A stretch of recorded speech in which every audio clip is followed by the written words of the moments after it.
You're listening to Simple Roots Radio, Episode 7. It's not about reducing the amount of food you're eating or counting calories and stuff. It's about letting your body know that it doesn't have to be scared anymore. And so part of that revolves around the foods you're eating. Part of that revolves around how you move your body. And part of that revolves around how you are recovering in terms of sleep and how you're taking care of your body. Welcome to Simple Roots Radio with Alexa Shern. Alexa believes that simplicity in life is the key to achieving true and lasting health. A nutritionist by trade, Alexa has rebelled against common misconceptions about nutrition and has created a realistic health style that will allow you to live a healthy, satisfied, and more simplistic life. It's raw, it's real, it's unfiltered. It's Simple Roots Radio.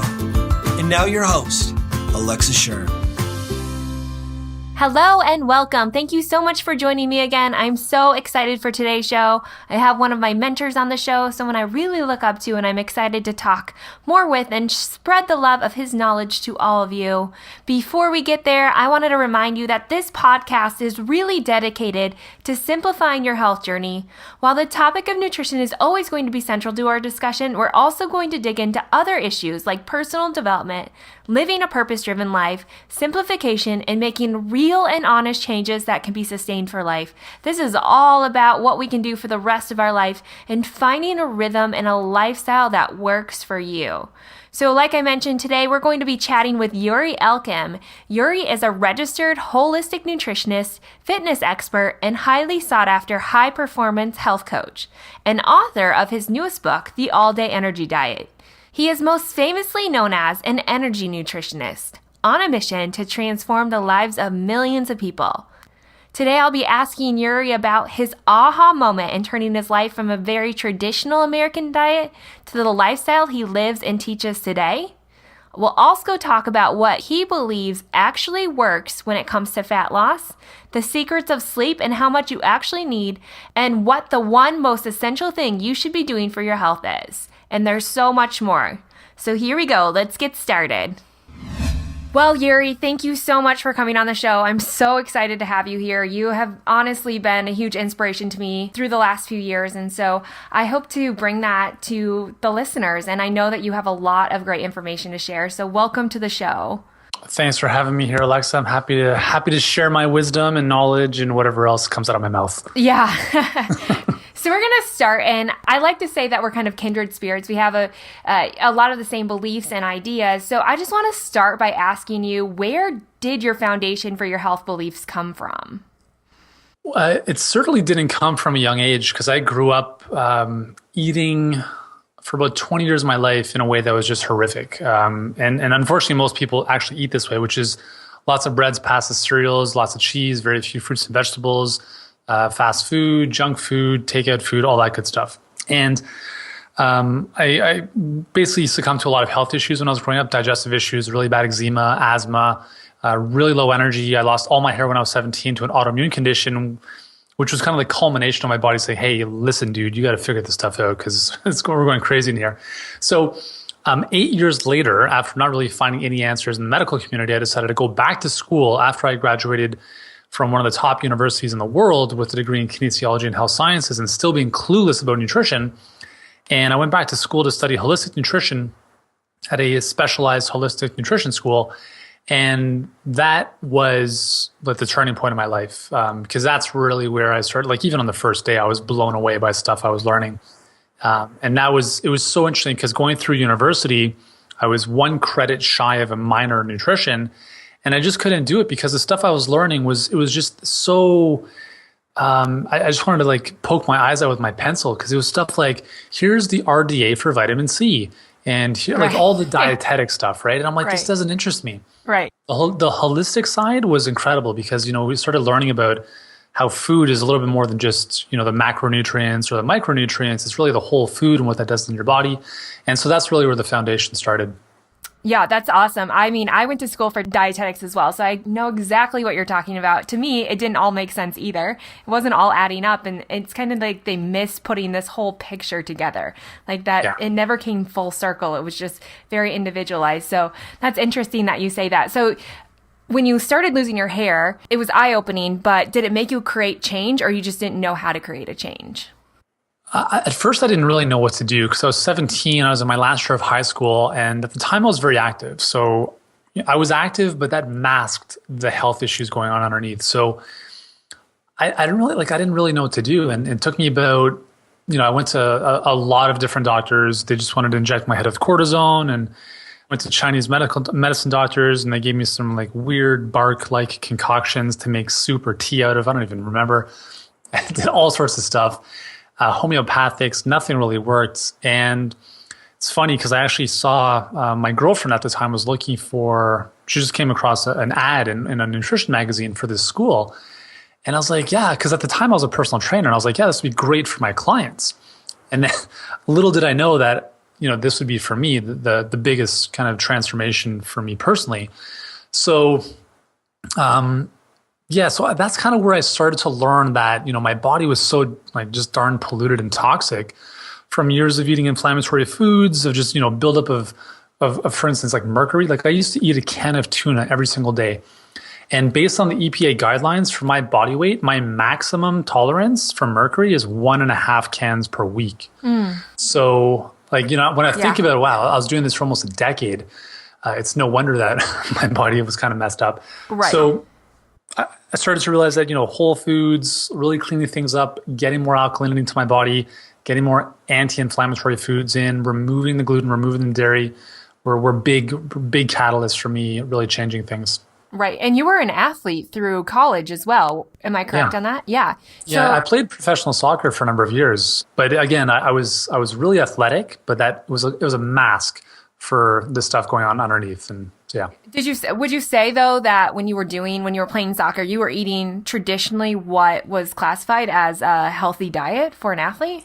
Oh, totally. Yeah. I mean, I played soccer in France. So at the time I was thinking, I'm just going to go to the bakery down the street and grab a baguette. Right. And I'm going to have that with my pasta for lunch because those carbs are going to give me energy for my game.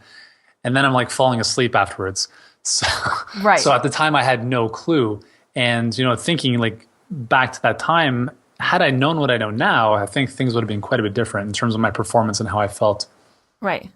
So you kind of had this shift when you started your holistic nutrition courses. Do you remember what that shift was, or what that aha moment for you was? Yeah, the first thing I actually started doing was I went raw vegan for a whole summer, and that's when everything started to change for me. So as I was learning this stuff, I was like, wow, raw foods, alkalinity, like enzymes, all this stuff. So I was like, yeah, let's just, let's experiment. And within the space of like a couple of weeks, my hair started growing back again. And the hair, since that time, my hair has come and gone a couple times, and that's just the nature of autoimmunity. But the big thing for me, it was the energy. Like it was like overnight, I felt 1,000 times better. And that was a big aha for me because I had been sleeping for literally half of my life. I would go to bed and spend 10 to 12 hours sleeping and still feel groggy every single day. So when I was sleeping after about 7 hours and waking up like feeling refreshed, that was a huge like, what is this? And that got me hooked because I'm, as really all about contribution and getting stuff done, and I can't do that if I'm sleeping all the time. Right. So that was a huge shift for me, and now I'm not a raw vegan, but I still espouse eating more of a plant-based diet. Most of those in their raw state, but I really encourage people to really figure out their own journey because I really get it's kind of frustrating when people pigeonhole you or give you a label. And I don't really think I ever said that I was a raw vegan, and maybe back in the day for a little bit, but we all evolve and we're on a journey. And nowadays I consider myself a healthitarian, whatever that is, right? I just eat in a way that jives with my body, and I don't freak out about stuff. If I have maybe a quote unquote not so good meal, I just bless it and give it some good energy anyways, because if I feel guilty about it, that's probably doing worse than the actual food itself. So it's just an evolution that I've kind of gone through, and hopefully imparting that same knowledge with all of our readers and clients around the world. Right. So, on your journey, you kind of overcame the lies that we've been told to believe. And as you mentioned as you mentioned in your newest book, you say in there, you've been lied to, and you start listing the reason in which we've been led to believe nonsense. How do you help people to overcome these lies and start understanding their own body? Yeah, it's a good question. I think, I've spent a lot of time, communicating with our clients and readers. And, I asked them what is it that I do for you? Like, what do you get out of, my, whatever it is?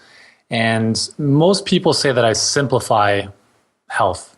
And I think that's really what I do, because at the end of the day, I'm a teacher. I teach people how to get a better understanding, excuse me, of nutrition and their health and fitness, because it's a very confusing and complex world. And what I love to do is I like taking complex concepts and making them super simple for people to understand. I was just going through my YouTube videos yesterday, doing some stuff, and I came across an old video from like 7 years ago where I was talking about leaky gut, and I was like holding up this paper towel cardboard, the middle part of the paper towel when you finish the roll. Yeah. And I was talking about leaky gut using that cardboard thing with holes in it as my kind of demonstration for leaky gut and talking about that. So I was like, oh, this is interesting. It's kind of never changed. Like, it's always been there. Right. And I think that's what I do for people, is really simplifying complexity. And that's what I try to do as best as I can. So it's a combination of simplification and also giving people a deep understanding of how stuff works, but in a simple way, so that they can make better decisions for themselves. Like, I don't like saying, well, this is bad for you, and then move on. Well, like, this is bad for you, and here's why. And then just going down a little bit deeper, but making that simple for people to understand. Right. Going with knowledge is power. Just understanding their body and how it works is huge. And I love the fact that you don't necessarily put everyone in a box. You're not on the latest diet or the latest fad. You just really believe in overall health, where you just need to figure out your own body. And I think that that's so true and so unique amongst all the other nutrition out there. We are a nation that just wants a quick fix. So what do you tell people who are just looking for that quick fix, who are still believing the lies like calories in equals calories out? What do you think is the number one reason that people can't overcome that mentality? It's so far ingrained in their reptilian brain that they have to go through a personal epiphany of some sort to really understand it. Because a long time ago, I remember I was training a client and we were talking about distilled versus reverse osmosis water versus some other type of water. And he's a lawyer, so he gets paid to argue and debate. And I'm like going through this. I'm like, why am I spending my whole hour debating about water? And at that moment, I decided I'm no longer going to bother debating with people about stuff. It's like, you either get it or you don't. And what I do is I just try to highlight the information that's hopefully going to move people towards the right action for them. And a lot of times, we've been marketed to for years, for decades, that, low calorie, like the diet stuff, like low fat, low sugar, all that stuff is the way to lose weight. And it's just mass marketing over time from companies like Coca-Cola or others that, make you believe that it's okay to have Diet Coke because it doesn't have any calories in it.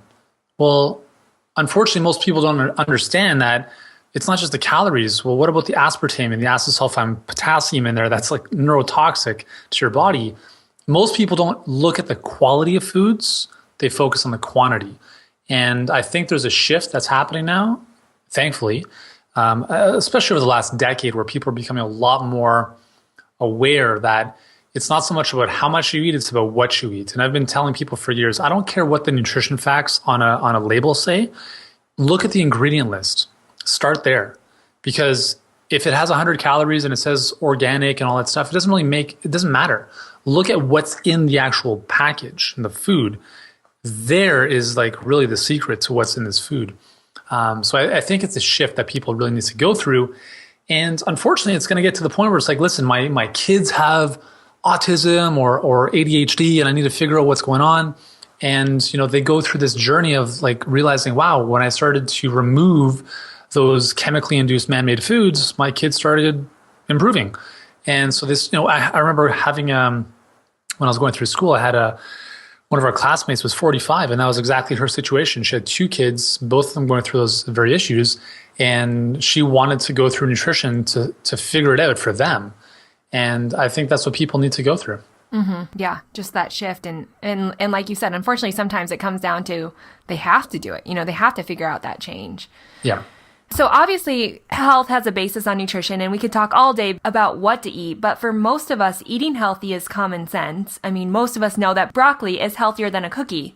In the book, Yuri talks in great depth and more than just what you should eat, but the lifestyle changes that go along with that. Could you just go through some of those life changes, Yuri, and the influence that they have on our weight and on our health?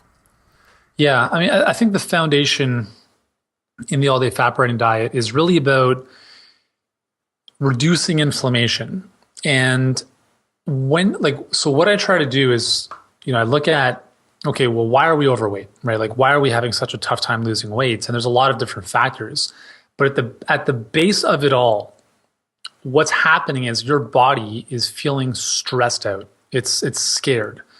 And this goes back to our primitive wiring. We're still working with the same biology as our Paleolithic ancestors did hundreds of thousands of years ago. Nothing has evolved at any significant level, at least neurologically, for us to change any of this. And what's happening is, like, when our body is, when we perceive a stress, it could be financial, emotional, you're worrying about something, it could be anything, intense exercise, the wrong foods. These are all forms of stress. When your body is stressed, it goes into its fight or flight mode, which is essentially adrenal glands pump out cortisol and adrenaline to ready you to fight or run away. And that's okay in the acute, like in the moment, because you have to either survive or get out of the situation. But the problem is that in today's fast-paced worlds of nonstop bombardments of text messages or social stuff or all the stuff happening on the internet, plus our busy lifestyles, plus our food supply, which is obviously compromised, all of these are big stresses. And when you add all those up, we have a level of chronic stress in our body whereby our body just seems, it perceives itself as scared. When our body feels scared, it shuts down. Because going back to Paleolithic times, in those times, if we were threatened for survival, our body would eventually figure out, okay, well, we need to kind of slow things down and hold on to energy just in case we miss a meal tomorrow or we're not in the presence of food for a couple of days. And that's basically the way our body is hardwired. So stress in those days was no food, maybe there's a bit of famine for a while, and that's how our body still perceives stress. So when we're stressed out, and again, I use stressed out loosely, it could be from eating inflammatory foods like gluten or dairy or sugar or other things like that. Those are all stressors in the body, and they send the same communication to our brain, our hormonal makeup. Because what happens is when, for instance, we increase inflammation in the body, our brain says, okay, hold on, this is a form of stress. It's going to pump out cortisol from the adrenal glands. Cortisol is a buffer to inflammation to kind of save our cells. But the problem with too much cortisol is that in and of itself is another form of stress. And therefore, cortisol, we know, is heavily correlated with abdominal belly fat or abdominal fats, or fat being stored in and around the abdominal organs. And it's a whole vicious cycle. So it's not about reducing the amount of food you're eating or counting calories and stuff. It's about letting your body know that it doesn't have to be scared anymore. And so part of that revolves around the foods you're eating. Part of that revolves around how you move your body. And part of that revolves around how you are recovering in terms of sleep and how you're taking care of your body. So those are the three big pillars that I talk about in the book. And then obviously with the food, I talk about my proven 5-day food cycling formula that that helps reset your metabolism and so forth. But it's really all about reducing inflammation and stress in the body, because when you do that, your body's able to do what it normally knows how to do. And that is not to be 100 pounds overweight. It's about just resetting things back to baseline. Right. And just going with sleep, we know how important sleep is, and just resetting and restoring our body. Do you feel that sleep is similar to food in the fact that quality matters more than quantity? Or what do you say about hours versus quality of sleep? Yeah, it's huge. I mean, I used to sleep 12 hours a night, and I can tell you that didn't really help me out for a long time.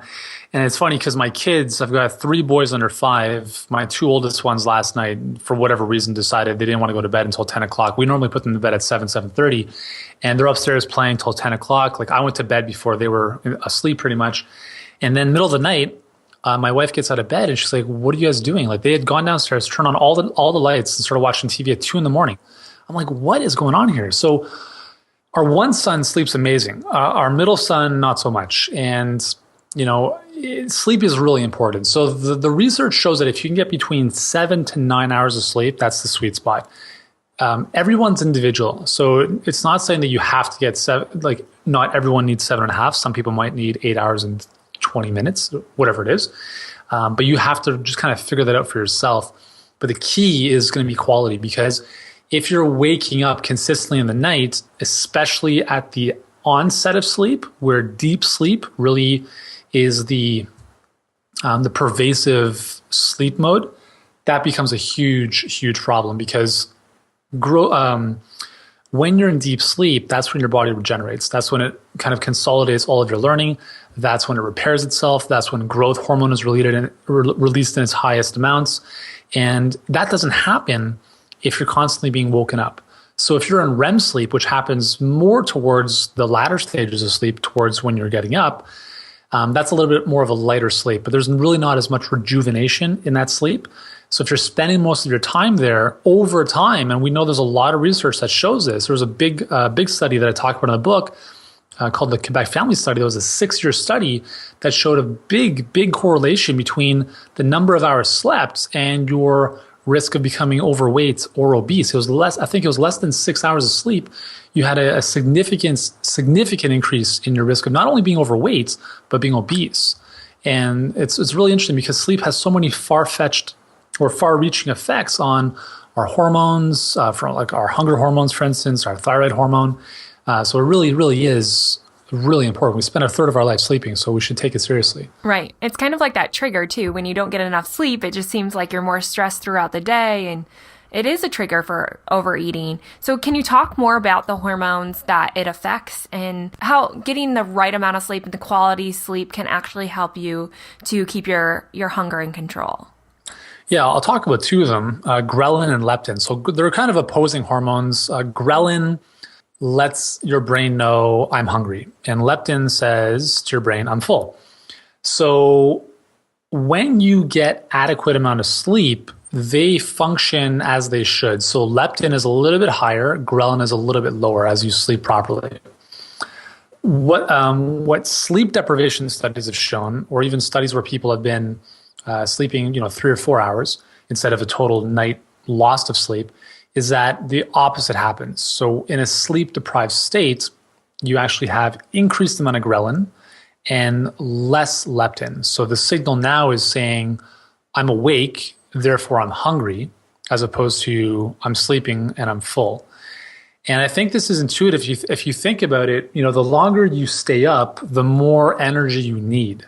And so typically if you stay up, let's say 20 hours a day, your body simply needs more fuel to do its thing. Whereas if you're sleeping, it's more of in a restorative state. So those are two of the big hormones that are, from a hunger perspective, influenced by sleep. Mm-hmm. Do you have any magical tips to help us sleep better? Yeah, totally. The number one thing you can do is go to bed and wake up at the same time every single day, 7 days a week. Yeah. That is the most important thing you can do, and it'll have far-reaching effects, not just on the quality of your sleep and how much energy you have, but it's going to help stabilize your circadian rhythm, which again is another form of stress if it's all over the place. Naturally, your circadian rhythm is such where you have high cortisol in the morning and low at night. Melatonin is the opposite. Melatonin is high at night, low in the morning. So for instance, going to bed again, there's a lot of research that shows if you can go to bed before 11 o'clock, it's better for you, because you have a better time getting into deep sleep. You can go to bed at 2 a.m. and wake up at 9 and still have 7 hours, but that quality of sleep is much different than if you went to bed around 10:30 or so. So if you can go, for instance, I go to bed, one of my rules in life is I don't go to bed past 10:30, and I wake up at 5 a.m. every day. And, obviously, if there's the occasional wedding that I have to attend, that might be different. But pretty much every single day of the week, weekends included, that's my schedule. And it is really important when we think about fat loss, cortisol is a really important hormone for us to keep at bay or keep in kind of its ideal range, because it's not that cortisol is bad. It's too much or too little of it becomes a problem. So if we, for instance, go to bed one night at 10 and we wake up at 5, and then the next night we go to bed at 1 in the morning and wake up at 10, our body's like, what the hell are you doing? It's all over the map. And so you have this weird shift of your circadian rhythm, your natural biological clock, which over time starts to upset your cortisol rhythm. And cortisol, again, is linked to stress in the body, high inflammation, belly fat, and a host of other problems. So that's something we definitely want to keep under control. So going to bed and waking up at the same time is really important. The second thing is to sleep in a cold tomb. Basically, think of yourself as a vampire. Okay, and the room should be cool, completely dark, like no external lights, and it should be silent. So no noise machines. Well, white noise. I mean, if white noise works for you, then that's cool. Because obviously, a lot of babies need white noise to sleep and so forth. So whatever works. But you just I find it very tough to sleep when I'm in New York. Oh, right. Because if I'm in a hotel and it's just like, it's oh my loud, God, what's right? Yeah, unless you're 30 floors up. So ideally, some type of consistent, soft background noise or total quiet. Right. I have to travel with my fan when I go places because I'm used to living in the country where no one's around me. So when you go to a city, it's overwhelming when you're sleeping. So I totally get that. When we talk about consistency, so consistency is important when you sleep. Going to bed at the same time, waking up at relatively the same time. Do you think that's true? I mean, I know you kind of have a structured meal plan where you kind of, I don't want to say rotate, but how you eat changes over a cycle. Do you think there's anything to consistency when you eat, though? The timing of when you eat? I think everybody has to figure this out on their own because, the whole premise for me with food cycling is again, going back, I like to look at, okay, where do we come from, right? Like where are we rooted biologically? And, you go back tens of thousands of years and we didn't have access to food 24/7 like we do now. And to think that we have to be eating all the time, or we have to have breakfast at 7 a.m. every single day is unnatural because there are times where you just don't feel like having breakfast. And that's totally cool. Unfortunately, cereal companies and other, just false information has led us to believe that we have to have breakfast. Now, I'm not saying that breakfast is not important because having, for instance, a higher protein breakfast is one of the most important things you can do for fat loss. But on the flip side, if you fasted all day until dinner and had a huge dinner, that also has been proven to be very effective for fat loss. So you have to find what's going to work best for you. And what I love about food cycling is it naturally resonates and honors your body's natural rhythms and helps you identify when you're really hungry and when you're just eating based out of convenience or stress. And that's one of the most freeing things that people have gotten out of this program is that even if you don't follow the specific 5-day food cycling plan forever, you now have a better understanding of well, I'm actually hungry now. I think it's okay to eat and I'm full, so I'm going to stop. And that's the premise. People are like, when do I eat and when do I do this? I'm like, listen, eat when you're hungry and stop when you're full. Just if Right. That's your mantra, everything else takes care of itself. Right. It's kind of like going back to how we weren't, it's ingrained in us. I look at my children and you can't feed them when they're not hungry and you can't console them when they are. It's just a baby. It's how we're supposed to be. So making this a little bit more personal in your life, what are 3 of the biggest factors you do daily that have had the greatest impact on your health? It's funny you should ask that because I have these written down on my whiteboard in my garage gym. So first thing is I wake up, go to bed at 10:30 and wake up at 5 a.m. every day. Second thing is I have a green drink. So that's either a green juice, a green smoothie, or my own greens powder and water, at least 1 liter every single day. And the third thing is I move my body or work out for 30 minutes every single day. So those are the 3 things that I live by from a health perspective that even if nothing else worked, those are kind of my 3 pillars. Those are awesome. What was your key to success in your health and how do you maintain that? And what do you think is the single most important thing you think everyone should be doing for their health? The single most important thing was definitely learning about how to eat better, learning about nutrition. I think it's atrocious that we're not taught this stuff in school at a young age. I'm talking about 5 years old and older, and just moving from there. on up. And it's, we spend all this time in school learning about stuff we're never going to use in life. But what if we learned a little bit more about how to manage our finances and nutrition and health? I think we'd be a lot better off as a human species. So for me, the big change was learning about nutrition, but then on the flips, with that has to come action. So there's a lot of people that read stuff and know stuff, but you have to take action. Like, working out intelligently is massively important for people. And this is one of the things, especially for women, that I continue to tell them. I'm like, listen, the food is great, right? Eat the way you have to eat to feel better and reduce inflammation. But I'm telling you, in the long run, if you're not strengthening your body, you will not keep the weight off. And that's one of the most important messages I can tell anybody, man or woman, especially women, because they're so indoctrinated into believing that you have to lift, little weights or low weights for high repetitions. And that's just completely false. It's like a lot of women are lifting weights that are lighter than most newborn babies. And it's like, well, if your baby's going to weigh 7 pounds, you might as well at least lift 7 pounds, Right. Yeah. So I think, taking action is really important based on what you learn, and understanding that not everything is right for everyone. Right. So identifying, okay, well, this worked, this didn't, I like this, I didn't like this, and just making your own thing as you go along. The best diet that you're on, or the best diet for you, is the one you don't even know you're on. So figure that out in this journey. And that might mean, going paleo for a while, going raw vegan for a while, trying different things out, seeing what sticks and what doesn't. And then that's all that matters for you. That's really all that matters. Right. Uncovering lasting health, it's not just a Band-Aid or a quick fix. So kind of having a change in mindset with that. Mm-hmm. So a couple more questions before we finish, because I have kids and I know you have 3 little ones as well. What do you think we should be doing as parents to raise healthy eaters? Because we're not being taught it externally. Yeah. First and foremost, you have to make food at home.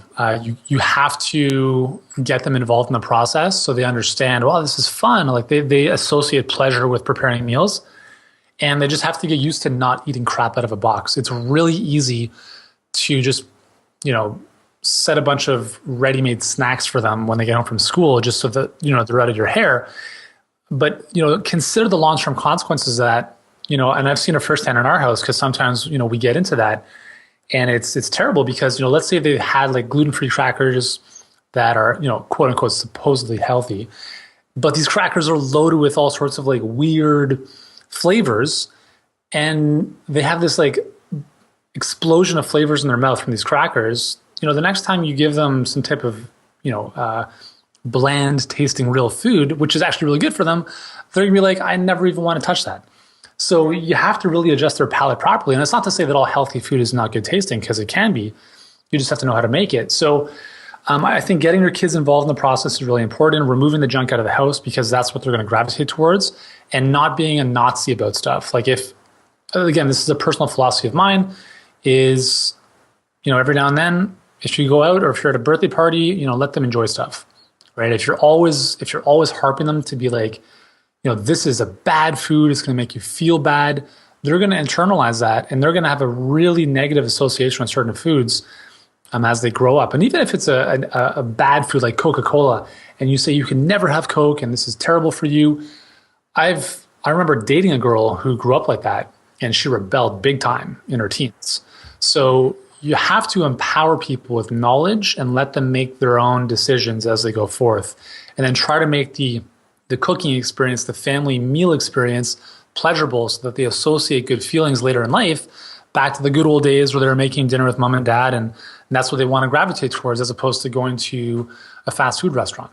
There's that fine line between knowing when you're just teaching them and helping to expand them into a healthy diet and not pushing them to the point where they're starting to rebel.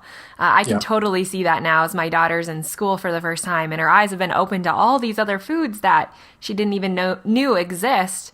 And now she sees her friends eating it. So I can see that line of trying to teach her, to listen to her body and understand, but not being so forceful that she doesn't want to maintain a healthy life forever. And just being an example to them, I think makes a huge difference as well, as I know you're a great example to your children. So one last question.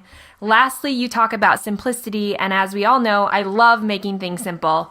What do you think cutting out some of the noise in our life, whether that be from how much we do to how much stuff we have in our home or how many goals we set, what areas in life do you choose to simplify? Pretty much the most important areas. Like I look at, it's funny because I consider my family, I try to look at my family like a business and my household like a business. Because I spend a lot of time obviously in my business and working on my business, then there's a lot of really cool analogies and takeaways from business that we can all apply in life. For instance, I'm a big believer in systems and processes. And, in our house, for instance, we keep it really clean. When people come over, they're like, you guys have kids? Like, it's not a disaster or a zoo like a lot of people's houses are. And that's just because we refuse to live like that. I mean, like, it's just a standard we've set for ourselves. So environment is really important. And, I think when it comes to simplifying things, we want to reduce friction in our lives. And if you live in an environment and kitchen as well, that is just like a war zone, that's a lot of friction. There's a lot of clutter and you can't think clearly. It's a really, really, it's not a good situation to be in. So I really recommend that no matter what your goal is, whether it's more money, better health, more peace of mind, start by cleaning up your environment, clean up your house, clean up your car, because when you have that clarity, you can see and think clearly. And that's where it all starts. Like it seems like so unrelated, but it's so powerful. It's incredible.